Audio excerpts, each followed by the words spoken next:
Hola, muy buenas, ¿cómo estás? Mi nombre es Micaela y este es un vídeo en colaboración con Project Anand. Siguiendo con nuestra línea de bajar de peso, cómo es que nuestro cuerpo es tan importante conocerlo para saber qué necesita, específicamente vamos a conversar de la microbiota intestinal. ¿Sabías que puedes mejorar tu peso corporal haciendo foco en el origen, que es la microbiota intestinal? ¿Sabías que tus bacterias intestinales son quienes regulan la voluntad y las ganas de comer cuando no sabes qué te pasa? ¿Alguna vez te has preguntado esa sensación de es que el cuerpo me pide dulce? Bueno, si te interesa, si contestaste que sí a alguna de estas preguntas, quédate porque te vas a sorprender.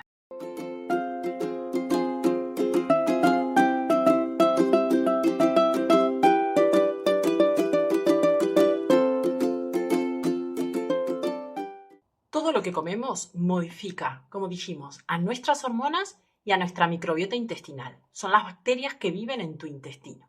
Cuanto más diversidad de bacterias, cuanto más cantidad de tipos de bacterias tengas en tu cuerpo y específicamente en tu intestino, mayor va a ser la salud que tienes.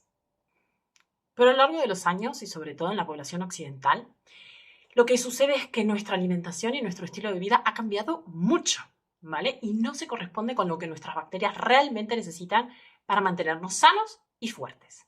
Si solemos tener una alimentación, como la mayoría de nosotros, porque la industria es lo que nos vende, que es más cantidad de hidratos de carbono simples y baja en proteínas, lo que hacemos es hacer crecer un cierto grupo de bacterias que no colaboran a que estemos sanos. ¿Y sabes qué es lo peor de este estilo de alimentación? Que hace que tu cuerpo acumule grasa y te vuelvas energéticamente y metabólicamente mucho menos eficiente.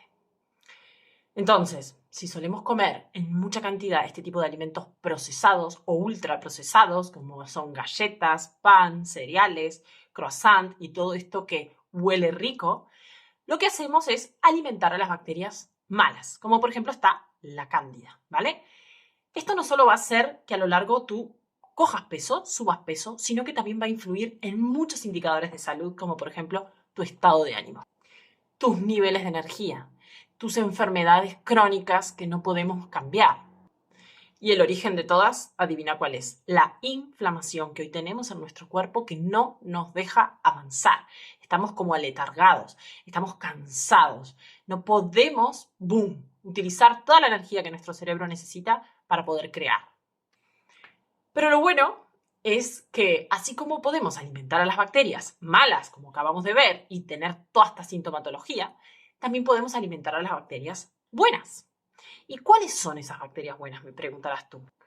¿Cómo podemos recuperar esa microbiota intestinal sana y rebalancear nuestras hormonas para poder tener ese peso saludable que tanto buscamos?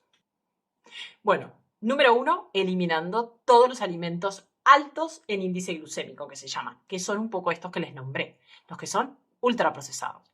Y aquí hay que hacer bastante rajatabla en un principio y eliminarlos lo que más podamos, lo que no se pudra, lo que tiene mayor vida útil, es lo que nuestras bacterias menos necesitan, ¿vale? Nuestras bacterias principalmente se alimentan de alimentos que se pudran. Y esto es bien fácil de entenderlo. Entonces, ese sería el punto número 1. Punto número 2, tenemos que volver a equilibrar la flora intestinal, ¿sí? Las bacterias buenas que viven en el intestino, alimentándolas. ¿Y qué necesitan estas bacterias? Necesitan fibra, proteína, grasas saludables. Así de sencillo. También podemos incluir lo que son los probióticos y prebióticos, que seguramente hayas escuchado estos términos por algún lado o alguna vez el médico te habrá dado algún probiótico cuando tenías que tomar algún antibiótico. Bien, es importante entender que por más que yo tome probióticos sintéticos, si yo no tengo un buen ecosistema que sostenga todo lo que estoy ingiriendo, los voy a perder, ¿vale? Cada vez que yo hago caca, pues elimino, ¿sí? Un montón de bacterias. Por lo tanto, es importante reponerlas todos los días. Los probióticos serían los alimentos que en su matriz tienen estas bacterias que van a luego colonizar en nuestro intestino y poder así pues mejorar el ambiente y la calidad de nuestra microbiota.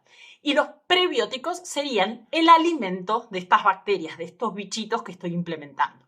Como por ejemplo está en la fibra. Esos serían los prebióticos. Hay alimentos que tienen más tipos de fibras, obviamente, como son la fibra soluble, que me va a ayudar a que mis bacterias pues estén bien sanas y bien alimentadas. Y como último punto importante, podemos incluir a los ayunos intermitentes. Es verdad que esto es todo un tema, yo no suelo recomendar, sí, haz ayuno intermitente, aunque sí creo que es una práctica muy sana, me gusta mucho hacerla, pero debemos tener una relación con la comida buena para poder utilizarlos de una forma terapéutica y no para compensar cuando tengo excesos de comida, ¿vale? Entonces, los ayunos intermitentes los suelo utilizar en consulta, depende del caso, y también depende porque las mujeres no podemos hacer ayunos durante todo el mes, ya que al ser cíclicas no podemos introducir este tipo de prácticas siempre. Así que esto es un pequeño pantallazo de lo que tiene que ver con la microbiota intestinal y cómo realmente podemos, a través de modificarla, vamos a modificar esa voluntad, esa falta de voluntad que a veces decimos que tenemos hacia qué alimentos comer. Si alguna vez has pensado por qué hay gente que le apetece comer ensalada y por qué hay gente que siempre quiere cosas dulces. Bueno, aquí está un poco la respuesta. Según a las bacterias que alimentes es a qué estoy alimentando y qué bacterias van a crecer. Por lo tanto, ahí están los gustos que tú puedes elegir a la hora de abrir una nevera. Entonces, ahora que tienes esta información, siempre que te sientes a comer, puedes preguntarte, ¿a qué bacterias estoy alimentando?